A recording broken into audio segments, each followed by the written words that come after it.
A paz do Senhor Jesus, amém, louvado seja Deus, glorificamos, Pai, ao Senhor por esse dia tão especial, por esse momento, Pai, de interação tão importante, de conexões tão profundas, Deus, em que o Senhor nos leva, Pai, a refletirmos sobre a importância do nosso irmão, a importância, Senhor, de estarmos juntos, celebrando o Teu nome. Deus, o quanto o Senhor quer, deseja realizar os Teus desígnios sobre nós, Pai, o projeto do Senhor sobre essa terra, sobre essa geração, através de pessoas que entendam, Senhor, o senso da direção, o senso, Pai, de importância, ó Deus, do condicionamento que o Espírito Santo nos permite, nos aprimora. Deus, é o Senhor quem faz todas essas coisas e somos gratos a Ti por isso. Assim, Deus, em nome de Jesus, nos leva, meu Senhor, a uma dimensão diferente da qual, o Senhor, nós nos acostumamos a viver. Leva-nos, meu Senhor, à dimensão do sobrenatural, não ao conformismo, Pai, daquilo que é natural e a gente se acomoda, mas nos leva, Senhor, a uma dimensão diferente. Leva-nos, meu Senhor, a uma dimensão onde nós possamos mergulhar em Tua presença. E aí não regemos mais a nós mesmos, mas é o Teu Espírito Santo quem nos governa. Queremos, Senhor, o governo do Teu Espírito, nós queremos a direção do Teu Espírito para todas as coisas. Assim, Senhor, estamos certos de que a Tua palavra, que é fiel, ela não volta para Ti vazia, ela não falha. Ó Deus, o Senhor não erra. Assim, Pai, entramos e andamos em Tua presença, meu Senhor, para a glória do Teu nome. Você pode dizer amém. Abrir a sua Bíblia em Josué, capítulo 1, louvado seja Deus, para que a gente possa conversar a partir de um case, a partir de um fato ocorrido e que o Senhor nos revela qual é o caminho de um vencedor e o que é que Deus espera de um vencedor.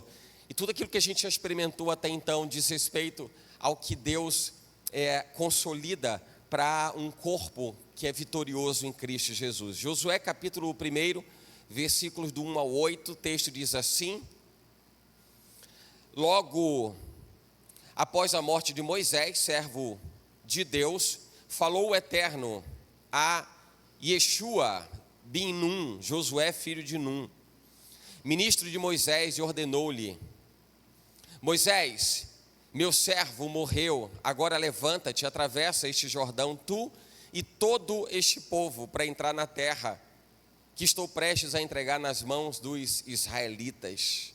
Todo lugar que a planta dos vossos pés pisarem, eu vos dou, como prometi a Moisés. Desde o deserto e o Líbano até o grande rio, o Eufrates, toda a terra dos hititas, até o mar grande, o Mediterrâneo no oeste. Ninguém te poderá resistir durante toda a tua vida. Assim como estive com Moisés, estarei contigo.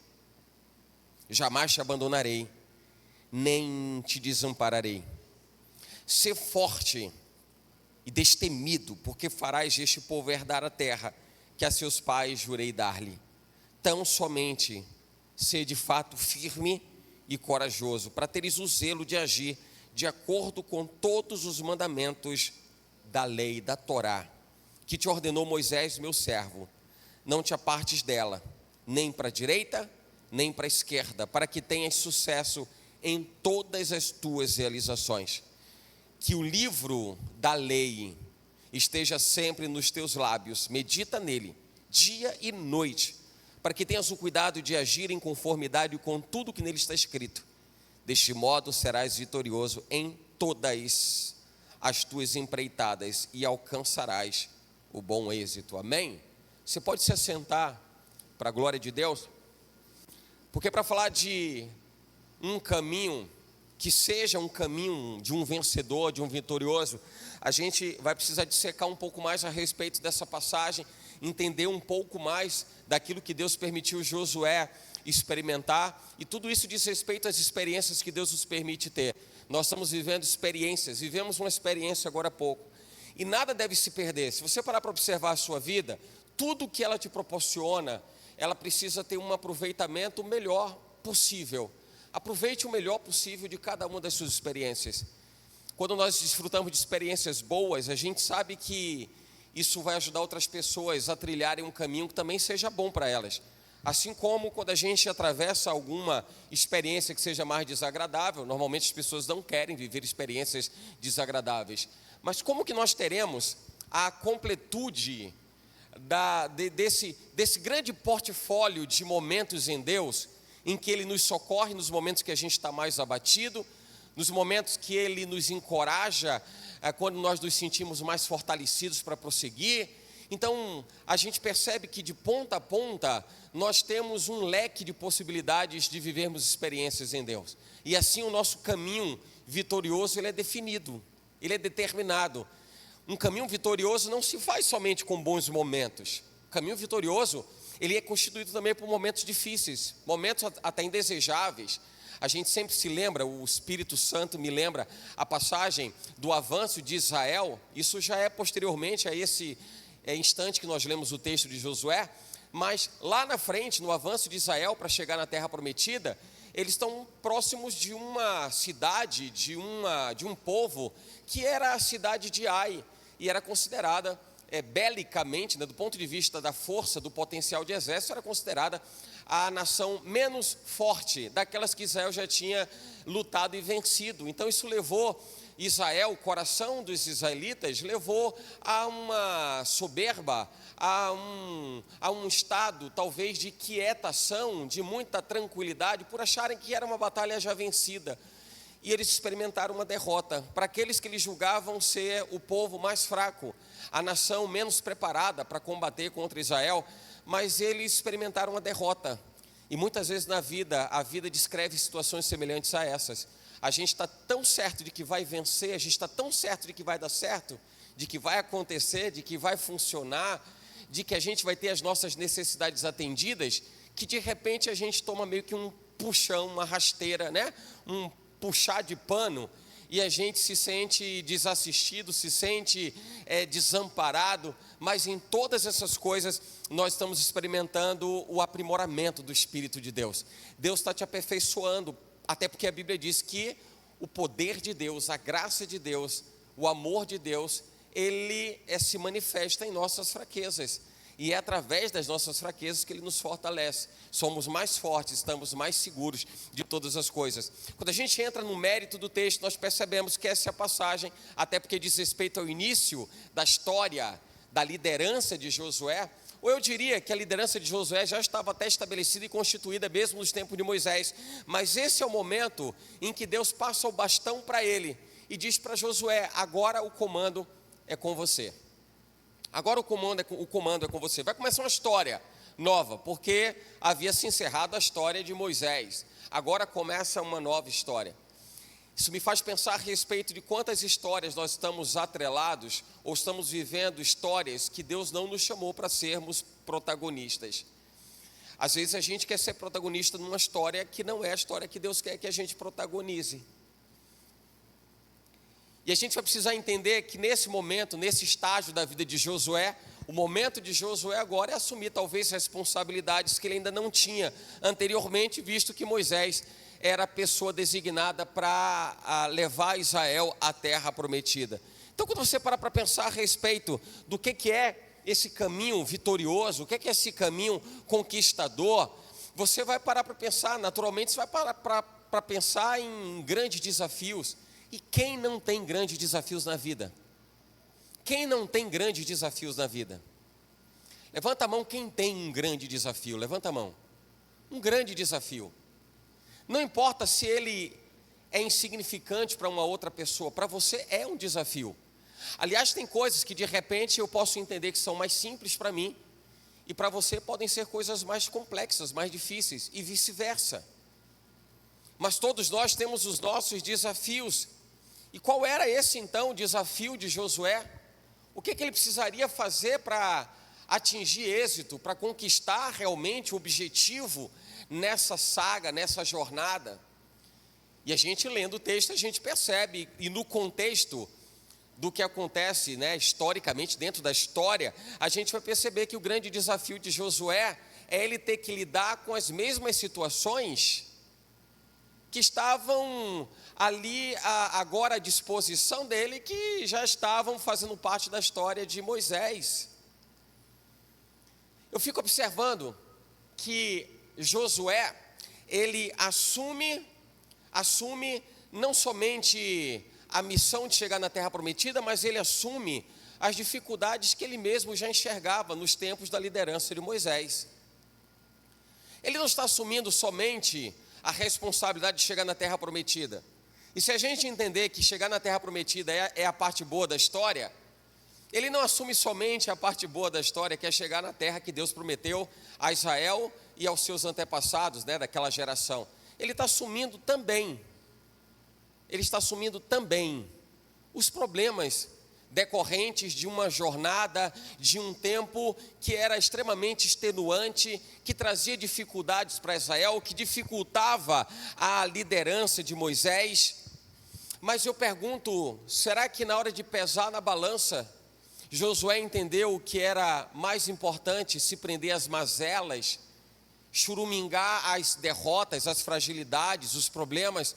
Ou será que Josué entendeu que valia mais a pena ir até o fim, atingir os objetivos, conquistar os seus alvos? Aí você precisa parar para pensar realmente naquilo que faz sentido para você.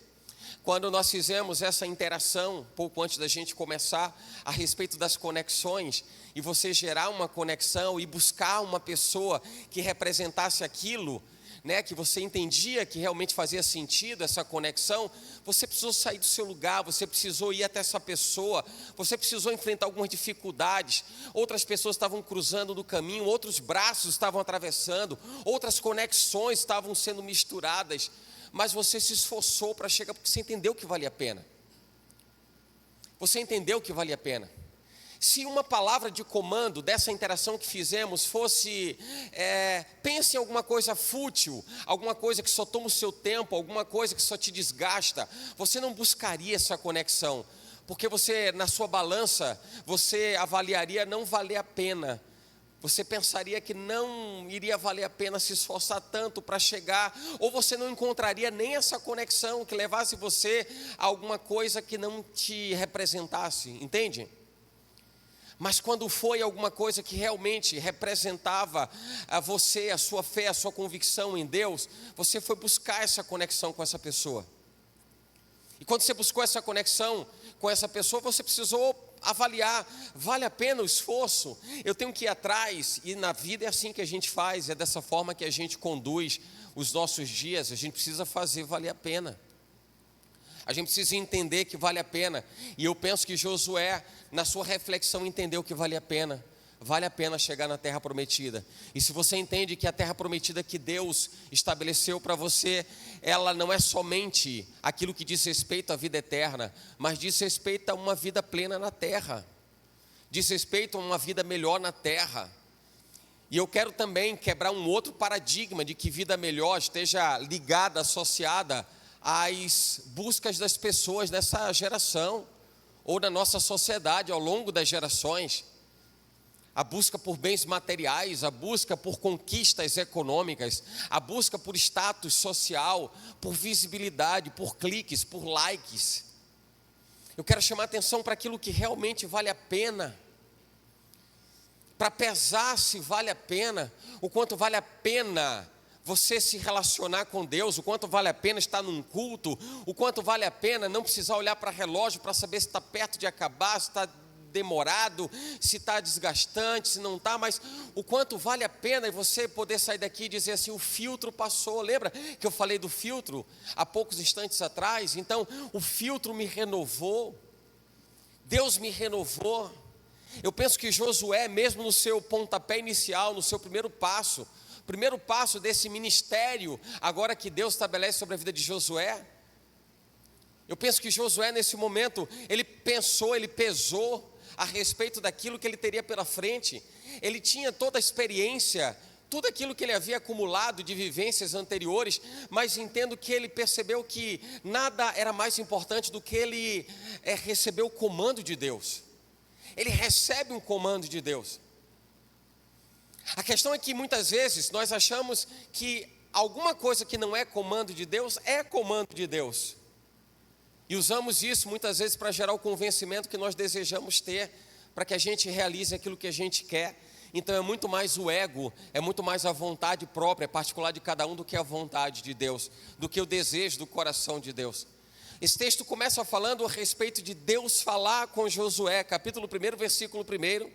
Depois da morte de Moisés, Deus fala com Josué, ordena Josué. Josué escuta uma direção de Deus, escuta a voz de Deus. E na hora que ele ouve a voz de Deus, essa balança naturalmente instituída dentro de nós faz com que a gente pare para pesar se vale a pena ou não vale a pena. Eu vou por esse caminho, não vou por esse caminho. Não vejo no texto Josué titubeando, não vejo no texto Josué parando para pensar e dizendo assim, amanhã eu respondo.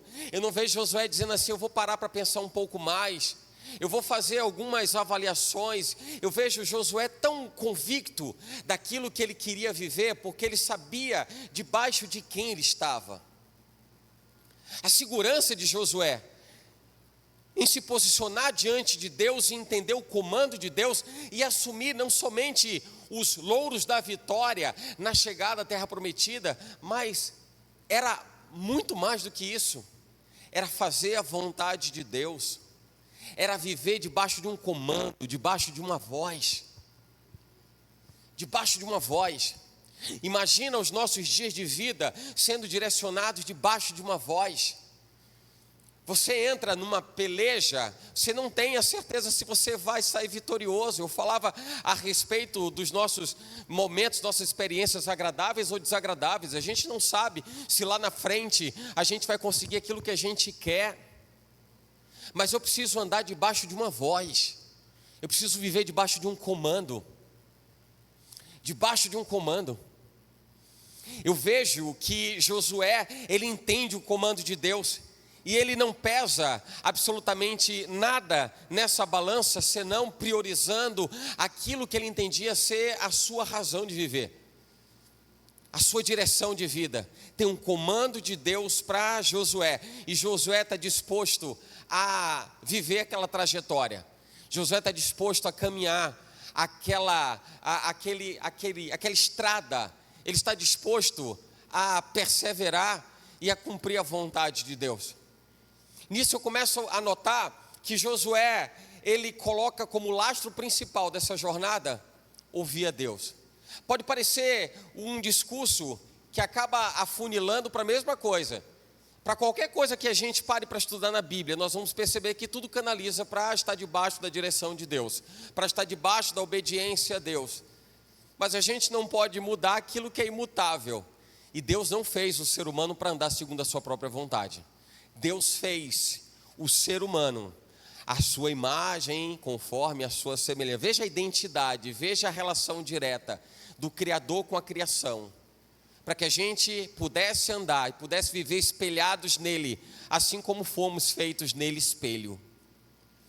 A questão é que as pessoas querem trilhar a sua caminhada vitoriosa segundo as suas impressões. Essa é a grande questão. As impressões, elas acabam falando muito mais a respeito das nossas conexões. E eu volto a dizer, por essa razão a gente fez essa interação prévia de conexões, porque às vezes nós geramos conexões com pessoas erradas. E as vozes dessas pessoas, que são conexões supostamente boas, mas podem ser conexões erradas, elas podem estar direcionando o caminho por onde a gente está andando. E de repente, por melhor que possa parecer essa conexão, talvez essa conexão não esteja andando debaixo da voz de Deus. O que significa dizer que você deixa de andar debaixo da voz de Deus para andar debaixo da voz de alguém. Percebe isso? Ah, mas aí então me diga, Josué antes da morte de Moisés estava vivendo pelas conexões dele com Moisés ou dele com Deus? Não, dele com Moisés, dele com Deus através de Moisés. Era dele com Moisés, mas a conexão de Moisés era uma conexão com Deus. Isso diz respeito exatamente ao que a gente fez há poucos instantes atrás. As nossas conexões vão ser com pessoas. E essas pessoas estão debaixo de uma direção. Essas pessoas estão debaixo de uma voz. E essa é a voz que precisa ser a voz da experiência, para elas e para nós. Daí você vai entender o quanto é diferente alguém se aconselhar com um ímpio e alguém se aconselhar com alguém que está debaixo da direção de Deus, da voz de Deus. Perceba o quanto isso determina o resultado que alguém vai alcançar lá na frente. Escolha andar com alguém que ande com Deus. Escolha se comportar da maneira como uma outra pessoa se comporta no seu relacionamento com Deus. Poderão andar dois juntos se não estiverem de acordo? Só que essa questão de andar juntos se não estiverem de acordo, muitas vezes passa pela anuência das pessoas, pelo aval, pelo aprovador, que se permite andar com quem não deve. Há uma máxima que diz que nós somos o resultado das 5 pessoas mais próximas com quem andamos. Nós somos a média.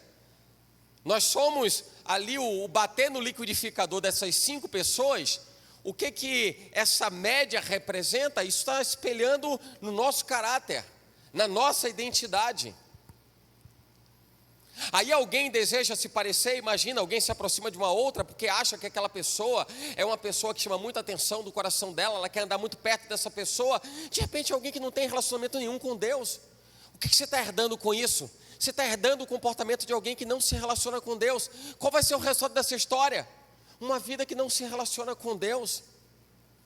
A vida é tão lógica que nós procuramos o ilogicismo. Eu nem sei se essa palavra existe, é um neologismo, mas a gente procura uma logicidade para alguma coisa, né? A gente procura alguma coisa que possa responder às nossas incertezas. E a vida é lógica, tudo na vida é lógico. Deus fala para Josué de uma forma muito direta: olha, Josué, seja firme, seja corajoso. Alguém precisa de um dicionário para entender o que Deus está falando para Josué? Isso é taxativo, isso é claro, é transparente. Deus fala para Josué: pega aqui a lei, não se aparte da sua boca o livro dessa lei. Está difícil de entender isso? Isso é muito direto. Volta e meia, quando a gente conversa com as pessoas, a gente vai percebendo as dificuldades, a gente vai percebendo ali os desafios, a gente vai vendo de repente alguém fraquejando. Não se preocupe, isso acontece. Isso acontece. A grande questão não é alguém estar fraco, é alguém que não tem direção. Se fragilizar, as pessoas se fragilizam, todos nós nos fragilizamos. A questão é, eu sei onde eu vou renovar as minhas forças. A questão é eu saber onde foi que eu me deixei fragilizar, onde foi que eu me senti mais fraco, onde foi que eu caí, onde foi que eu me deixei levar pelas incertezas da vida. A questão é eu saber onde eu quero chegar, o que preciso fazer. Não é alguém que por algum momento, por alguma razão se fragilizou. Não vejo Josué se sentindo frágil quando Deus fala para ele: medita nessa palavra de dia e de noite para fazer conforme tudo quanto lá está escrito. Eu vou fazer você ser próspero, eu vou abençoar a sua vida se você andar nesse caminho. Para mim está muito claro, isso é extremamente lógico. Não vejo nada mais lógico do que isso, mais claro, mais transparente do que isso. Então às vezes as pessoas querem entender o que aconteceu, o que foi que houve. O que ocorreu para acontecer isso, aquilo outro? Não, aconteceu uma coisa muito clara: a voz. Esteja atento à voz. Fala para quem está do seu lado, diga assim: esteja atento à voz. A voz. Deus fala com Josué, fala do projeto, fala do propósito. Aí você vê no versículo 2, Josué 1:2, Moisés, meu servo, morreu. Isso é Deus falando para Josué. Moisés, meu servo, morreu. Agora levanta-te. Olha como Deus está falando. Agora levanta-te. Imagina se Deus dissesse assim: olha, meu servo Moisés morreu. Mas quando você descansar do seu sono, quando você descansar aí daqui do deserto que está bem desgastante, quando você terminar de tomar água de coco, quando você terminar o almoço, tiver a sua siesta, comer a sua sobremesa, depois da merenda. Não, Deus não está falando isso. Deus está dizendo para Josué: agora se levante. Eu vejo a voz de Deus e eu percebo que nessa passagem Deus fala algo importante para Josué. Ele diz assim: atravessa esse Jordão, tu, este povo, todo este povo, para entrar na terra que estou prestes a entregar nas mãos dos israelitas. Deus está falando para Josué: Josué, se levanta e agora leva o povo, pega o povo, vai atravessar o Jordão. Parece que a fala de Deus é tão simples que assim, então atravessa o Jordão, chegou na terra prometida, está resolvido. A gente está no versículo 2, no 3, entrou na terra prometida, então está tudo certo. Só que não, não é tão simples assim. A jornada não é tão simples assim, mas a percepção da missão é simples assim. Entende isso? A jornada não é tão simples assim, mas a percepção do propósito, a percepção do chamado, a convocação é clara. Aí eu imagino o seguinte, pensa, Moisés era o líder de Israel. Josué é parte da família, mas está ali junto com os outros israelitas, debaixo do comando de Deus através da vida de Moisés. Está tudo certo. De repente, Moisés morreu.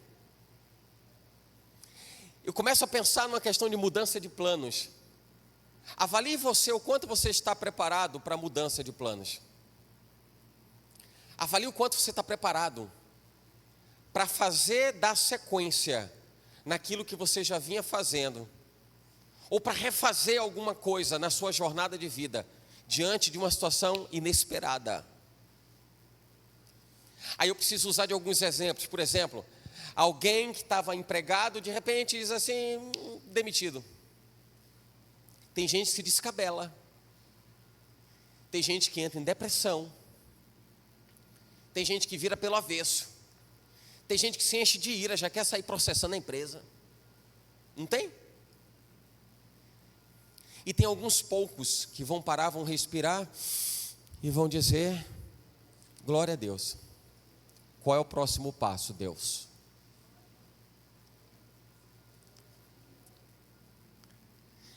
Percebe? Quando alguém de repente, quantos casos a gente vê de alguém que tinha o seu marido, esposa, seja como for, um pai, uma mãe, um parente, perdeu. E agora? Descabela, entra em depressão, vai viver agora debaixo da cama, vai ficar churumingando. Eu não estou falando ou tirando a importância de alguém que de fato é alguém importante, significativo, a ponto de nos deixar tão tristes. Assim como Josué ficou triste, assim como houve luto na comunidade israelita. Mas tem uma hora que Deus diz assim: está pronto, eu não posso parar o meu plano, eu não posso interromper o meu projeto. Reage, levanta, resplandece, eis que vem chegando a tua luz. A glória de Deus sobre a sua vida é o ressurgimento, é a restauração. Isso diz muito respeito à nossa vida para vivermos na eternidade. O que é a desconexão com essa terra? O que é a ressurreição? É o projeto pleno e imediato de Deus para dizer: desliga o interruptor da vida na terra, liga o interruptor da vida no céu. Pronto, bora! Segue! Projeto, propósito cumprido. Josué, ele recebe a informação da morte de Moisés. Moisés morreu, ou Deus reafirma isso para ele, consolida a informação e diz: agora eu preciso que você se levante, que você mobilize o povo, que vocês vão entrar agora na terra que eu prometi para Israel. O meu projeto que está acima do projeto do homem. Seus planos, Josué, precisam ser os meus planos. A sua vida, Josué, precisa ser a minha vida. Eu não sei se isso pode chocar o coração de algumas pessoas, visto que muita gente quer viver o seu plano. É por isso que eu quero chamar a atenção para o grau de relacionamento, para o nível de conexão com Deus. Porque quando a gente estabelece uma conexão com Deus, um relacionamento intenso, profundo com Deus, a gente entende que a nossa vontade agora está debaixo da vontade de Deus. Não é debaixo pela aprovação ou reprovação de Deus, é debaixo em segundo plano.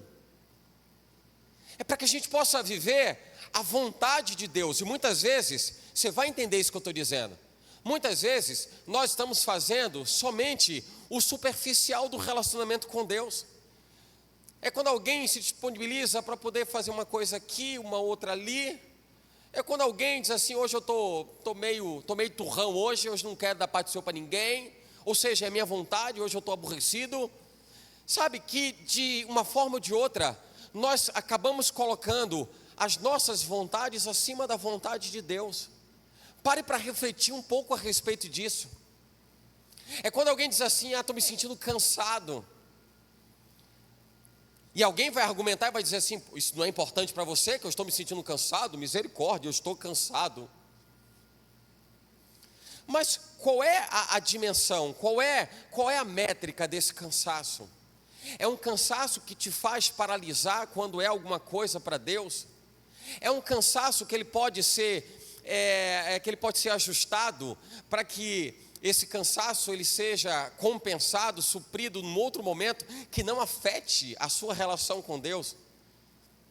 De uma forma ou de outra, quando a gente para pensar no relacionamento com Deus, nós vamos perceber, poxa, eu deixei Deus em segundo plano.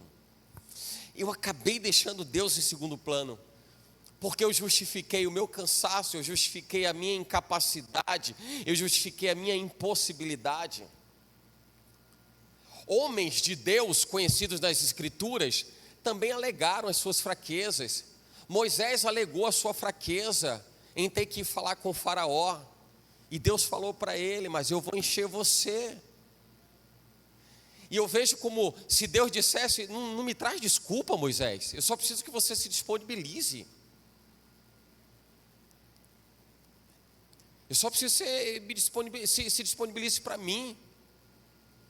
A experiência de Isaías, o anjo que trazia uma brasa viva, era Deus dizendo, eu não estou olhando para as suas incapacidades, profeta. Eu estou querendo alguém que diga, pode contar comigo. Eu não vejo alguém trilhar uma caminhada vitoriosa que não olhe para Deus e diga para Deus, Deus, eu estou pronto para ouvir a tua voz, e eu estou pronto para poder mudar os planos sendo a tua vontade. Porque no final de tudo, se tem uma tecla na qual eu bato o tempo todo, é de que Deus estabeleceu para a sua vida um propósito. Tem um desenho definido para a sua vida. Isso não diz respeito é porque Deus queria assim, eu não posso fazer nada para mudar. Não, é porque às vezes a gente está querendo pensar como Deus pensa, e a Bíblia diz que os pensamentos de Deus são mais altos do que os nossos. Não é que alguém vai pensar, poxa, eu queria ser um médico, e Deus, se Deus quiser que eu seja advogado, meu Deus do céu. Não estou falando disso, isso é muito pequeno. Essa faixa do nosso raciocínio é muito pequena. Estou falando disso. O projeto de Deus na sua vida, que está desenhado, vai ser sobre a sua vida. Se você for médico, não for médico, se for engenheiro, se for advogado, se não for nada, se for, seja lá o que for. Mas tem um desenho que Deus estabeleceu para que você cumprisse, para que você vivesse. Qualquer coisa fora disso, deixa a pessoa, o indivíduo, o ser humano, viver uma vida distante e uma vida de distorções. E as pessoas vão passando os perrengues e não vão entendendo o que está acontecendo, e parece que não consegue capturar aquelas experiências, não consegue discernir as experiências, e tudo é mais doloroso.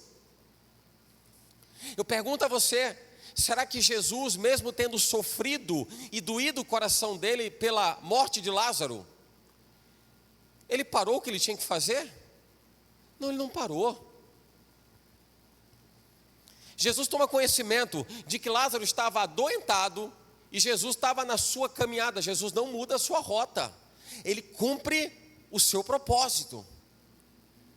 Depois, quando ele chega em Betânia, já tomando conhecimento no meio do caminho de que Lázaro tinha morrido, ele se compadece pelo choro dos que choram. Por isso que a Bíblia fala que nós devemos chorar com os que choram.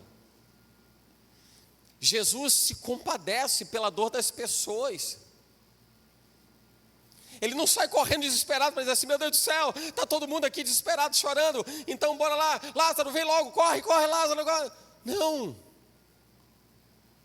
Tudo está acontecendo dentro do script que tem que acontecer. Porque tem uma voz. Jesus, antes de liberar a palavra de ressurreição sobre Lázaro, Jesus olha para o céu e a Bíblia diz que ele dá graças. Obrigado, Pai. Obrigado, Pai. Em outras palavras, Jesus está reconhecendo que aquele é o momento em que muitas pessoas vão alinhar os seus corações em fé para acreditar em Deus. Eles vão ver, Pai, a tua glória.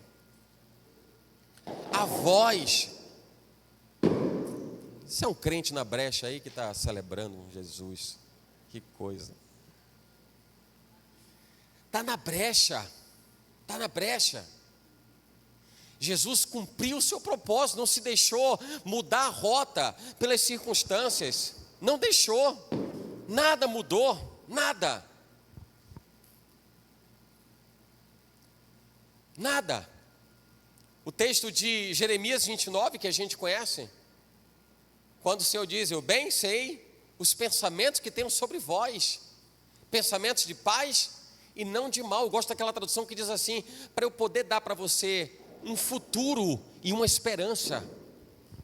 Um futuro e uma esperança. Alguém que tem os seus planos mudados, como a história de Josué, de repente, ele percebe os seus planos sendo mudados, porque agora não tem mais Moisés. Josué, agora é você. Eu quero escrever a sua história. Eu quero fazer de você uma referência. Muda os planos. Você achava que ia ter que cumprir a direção de Moisés? Não tem mais Moisés, agora é você. Eu quero trazer essa palavra para a sua vida. Não espera por A, B ou C, é você. Vai você, arregaça as mangas, faz você, execute você, assuma a responsabilidade. Deus levanta na vida, ou através da vida de Josué, ou por meio de Josué, Deus está levantando uma liderança. Mais que uma liderança, Deus está levantando um modelo de liderança. Exerça você essa liderança. E quando eu falo de liderança, eu não falo de combate, né, de peleja no topo hierárquico, seja lá de qualquer área da vida. As pessoas acham que liderança é somente alguém que bota a cara, está na frente de todo mundo, quer aparecer mais do que todo mundo. Onde você está, seja uma expressão de liderança. No departamento que você coopera, que você ajuda, exerça esse papel de liderança. Vambora! Vambora! É para a gente orar, vamos orar. É para a gente sair, vamos sair. É para evangelizar, vamos evangelizar. É para a gente entrar numa incursão. É para a gente cumprir uma missão. Vamos nessa. Isso é uma voz de liderança. Isso é um papel de liderança. Pensamentos de paz e não de mal, para dar a você uma esperança e um futuro. Deus sabe que na mudança de planos de qualquer pessoa existem as incertezas. Mas se eu faço prevalecer a voz, eu tenho a convicção de que Ele tem uma esperança e um futuro. Eu vou de olhos fechados seguir nessa direção.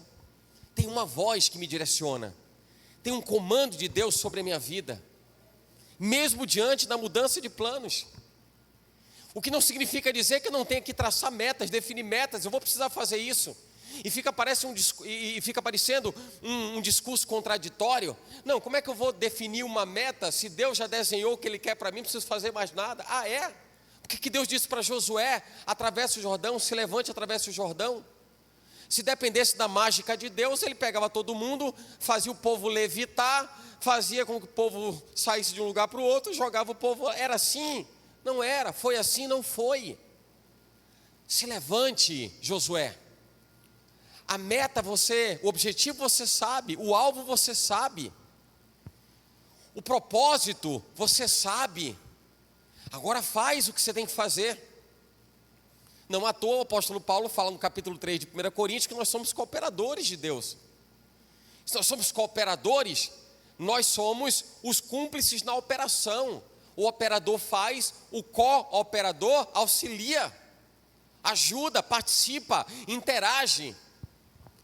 Nós somos cooperadores de Deus. Então levanta, Josué, Levanta e vai agora. Vai e cumpre o propósito. Versículo 3, todo lugar que a planta dos vossos pés pisarem, eu vos dou, como prometi a Moisés, desde o deserto e o Líbano, até o grande rio, o Eufrates, toda a terra dos hititas, até o mar grande, o Mediterrâneo no oeste. Veja que Deus está dizendo para Josué: Josué, eu tenho uma clareza do que eu quero, então agora defina as estratégias para você chegar onde eu quero que você chegue. Eu estou dando para você uma terra, está indo de tal lugar a tal lugar, é para ir daqui até ali. Agora determine como você vai fazer para chegar até lá. Alguém chega a algum lugar se não planejar?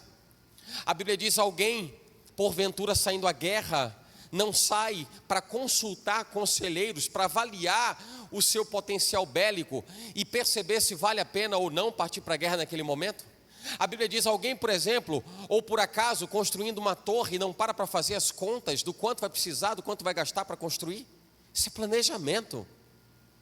Isso é pensamento estratégico a respeito do que tem que ser feito para chegar onde se quer chegar. Isso é meta. Caminho de um vencedor para um conquistador, para alguém que atinge alvos dentro do projeto de Deus. A Bíblia diz que nós somos mais que vencedores. Quem reconhece essa palavra no seu coração? Pronto, agora você levantou a mão, glória a Deus, aleluia. Aí você para pensar no seu coração. Eu tenho feito jus a isso. Alguém olha para mim e diz assim, você diz assim para a pessoa: você sabia que eu sou mais do que vencedor? A pessoa vai olhar para você e vai dizer assim: eu sei? Ou ela vai dar risada? Ela vai... O que você acha que vai acontecer? Percebe por que muitas vezes a gente só fala da boca para fora? Eu sou mais do que vencedor, eu sou mais do que vencedor. E a gente não vive aquilo que a gente acha que a gente é. E talvez a gente esteja vivendo o romantismo de acreditar numa história que a gente até desconhece, até rejeita. Como é que a gente faz isso? Como é que as pessoas fazem isso? Não sendo mais que vencedor que ela declara que ela é. Vira motivo de chacota. Aliás, no nosso meio evangélico, o que mais acontece é chacota. Pior de tudo é quando quem está dentro do segmento faz chacota do que o mundo faz chacota. Aí a Bíblia diz que nós não devemos ser amigos do mundo, porque nos tornaremos... Ser inimigo de Deus é tudo que a gente não quer. E para um vencedor chegar onde tem que chegar, ele não vai poder ser inimigo de Deus. Para atingir os alvos que ele precisa, ele não vai precisar ser e não vai poder ser inimigo de Deus. Deus levanta Josué, libera sobre ele uma voz, determina sobre Josué um alvo a atingir, porque tem clareza daquilo que Deus quer que Josué faça. E diz para Josué: mude na sua vida o que você precisa mudar. Se você está debaixo da minha voz, faça o que eu disse que você tem que fazer. Isso é fácil entender. Porque quem comigo não ajunta, espalha. Quem não é comigo é contra mim. O que a gente precisa lutar contra é as flexibilidades. Eu vou dar um jeito. Percebe que a gente quer se relacionar com Deus como a gente se relaciona com as pessoas? Eu vou dar um jeitinho. Aí diz assim: olha, eu vou chegar 10 horas, mas chega 10h30 no encontro com a pessoa. Aí a pessoa faz isso. O culto é 10, a pessoa chega 10h30.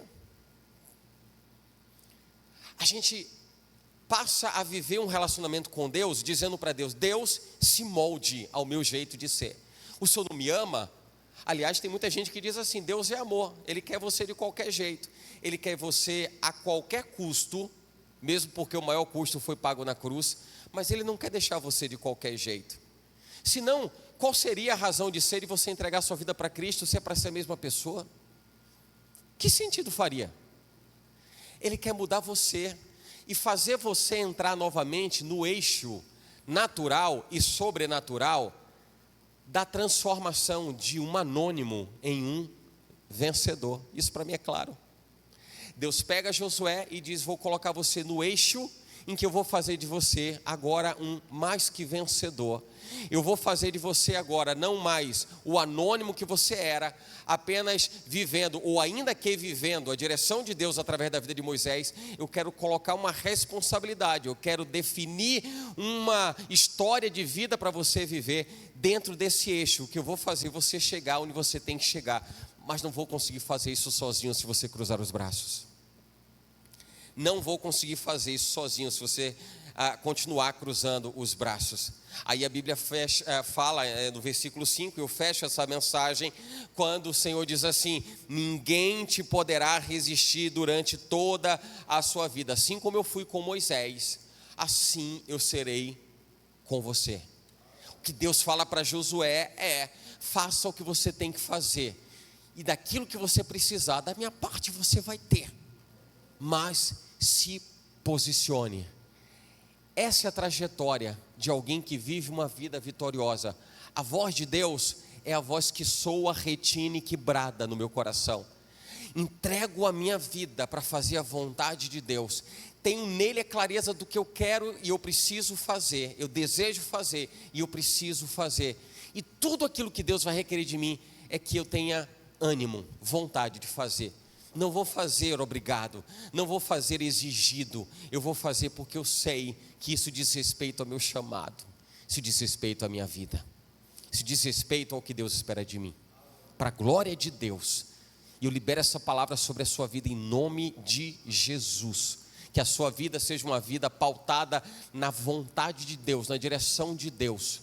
Que o seu coração entenda e seja receptivo, ainda que há as mudanças de planos, ainda que isso mexa com aquilo que você julga ser o melhor para você, que você pensou ser interessante, era melhor ir por esse caminho, e Deus direciona um outro caminho. Eu libero sobre a sua vida essa palavra de coragem, de renovo, de vigor, de força, para que você saiba que Ele está dando a você aquilo que você precisa, aquilo que é necessário para você alcançar aquilo que Ele quer que você alcance, mas que só depende de uma decisão, e essa decisão vai ser sempre a sua.